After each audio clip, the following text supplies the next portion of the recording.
डोंगरकडा येथून एक धक्कादायक बातमी पुढे येत आहे। शेड अभावी अंत्यविधीसाठी मृतदेहाची परवड, पावसात चिता पेटवणे झाले मुश्किल। जिवंतपणे माणसाच्या पदरी आयुष्यभर मरमर आणि मरण यातना भोगाव्या लागतात, परंतु माणसाच्या मृत्यूनंतर देखील त्याच्या मृत्यूची अवहेलना व्हावी हे फार दुर्दैव। असाच एक किस्सा कळमनुरी तालुक्यातील डोंगरकडा येथे घडला आहे। कळमनुरी तालुक्यातील सर्वात मोठी दुसऱ्या क्रमांकाची ग्रामपंचायत असलेले हे गाव, मात्र याच गावात मूलभूत सुविधांचा अभाव किती आहे याचे दर्शन काल एका दुर्दैवी घटनेतून पाहायला मिळाले। गावातील एका आजीच्या निधनानंतर अंत्यविधीसाठी आलेल्या नातेवाईकांना स्मशानभूमीत शेड नसल्यामुळे पावसाचा मोठा फटका सहन करावा लागला आणि भर पावसात चिता पेटत नसल्याने मृतदेहाची विटंबना पाहून ग्रामस्थांमध्ये ग्रामपंचायतीच्या निष्क्रियतेबद्दल संतापाची लाट उभारली। आज डोंगरकडा येथील आजीच्या निधनाने नातेवाईक आणि ग्रामस्थ स्मशानभूमीत पोहोचले।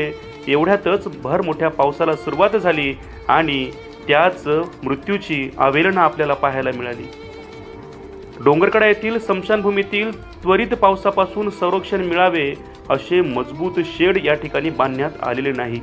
याकडे ग्रामपंचायतीचे सरपंच आणि ग्रामपंचायतीच्या सदस्यांनी जाणीवपूर्वक दुर्लक्ष केले आहे का, असाही या ठिकाणी सवाल उपस्थित केला जात आहे।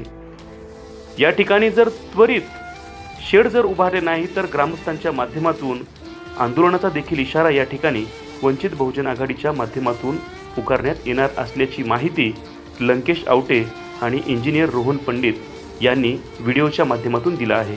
पाहूया याबद्दल सविस्तर आढावा।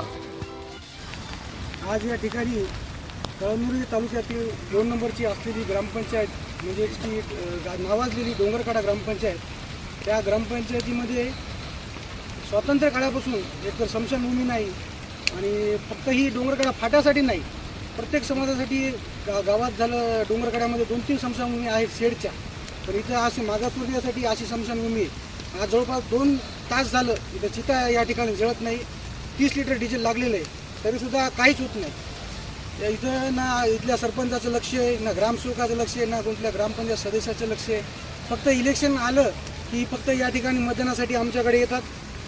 म्हणजे या इथल्या तमाम सर्व जनतेला एवढीच विनंती आहे की जे आपल्याला आता या ठिकाणी त्रास व्हायला ते त्रास आपण या ठिकाणी जो कोणी आपल्या दारावर मताची भीक मागायला येईल त्याला त्या ठिकाणी आपण विचारण्यात यावं आणि त्याच्या 1000-2000 रुपये पैशावर मतदान न करता 5 वर्षासाठी त्यानं आपल्यासाठी काय काय केलं आहे हे त्याच्याकडून विचारून आपल्या गच्चीला धरून विचारलं पाहिजे।